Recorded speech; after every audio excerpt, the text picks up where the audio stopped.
எல்லாருக்கும் வணக்கங்க.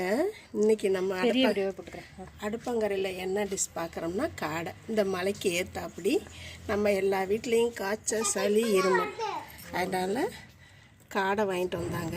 இந்த காடை காட்டுங்க.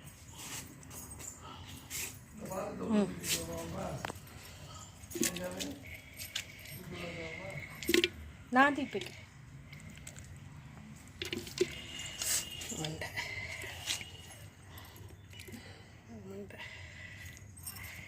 மூணு கூட வாங்கிட்டு வந்திருப்பாங்க. 3 மண்டை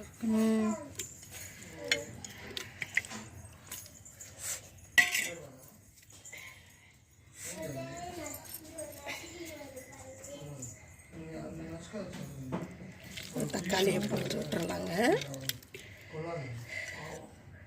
2 பச்சை மிளகாய், அந்த காடையில் இருந்த ஈரல், இந்த எல்லாத்தையும் வெங்காயம், தேங்காய் அரைச்சது, நம்ம வீட்டு பொடி, உப்பு, இதுக்கு தேவையானது உப்பு காடை குழம்புக்கு.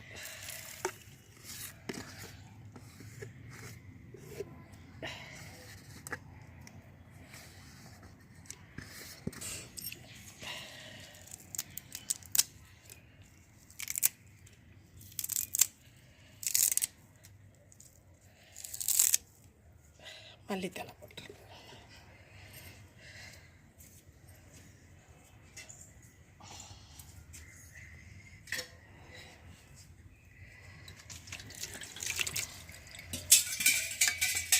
நல்லா தண்ணி ஊற்றி நல்லா கலக்கி விட்டுருவோம்.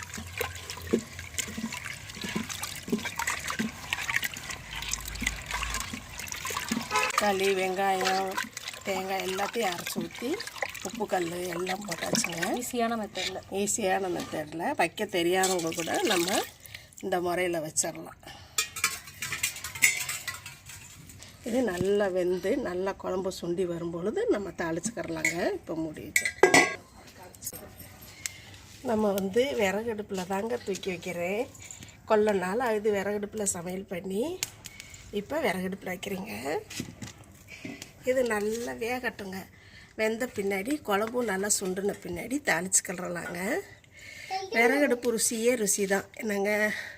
அதான் எங்கள் வீட்டுக்காரங்க உடம்பு முடியாமல் போனதுலேருந்து விறகடுப்பே பற்ற வைக்கல, இன்றைக்கி விறகடுப்பில் செய்து கொடு அப்படின்னாங்க. அதை விறகடுப்பு பற்ற வச்சு காடை குழம்பு வச்சாச்சு. அடுப்பில் தூக்கி வச்சாச்சுங்க.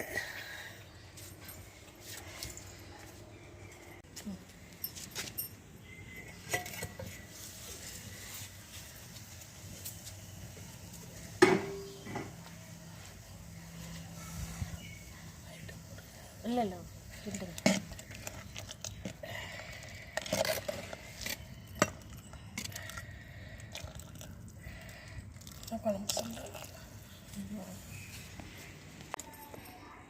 நல்லெண்ணெயா? நல்லெண்ணெய் தாளிக்கிறதுக்கு பதில் நல்லெண்ணெயை ஊற்றி இறக்கிடலாம்.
நல்லா கலண்டுருச்சுங்க. விறகடுப்பில் வைக்கணும்.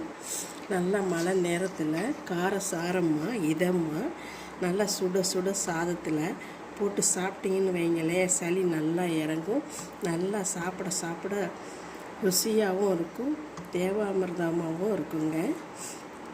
இந்த ருசியை நீங்கள் ருசிக்கணும்னா வாங்க எங்கள் வீட்டுக்கு சாப்பிடலாம். ரொம்ப ரொம்ப நன்றிங்க எங்களுக்கு கொடுக்குற சப்போர்ட்டுக்கு.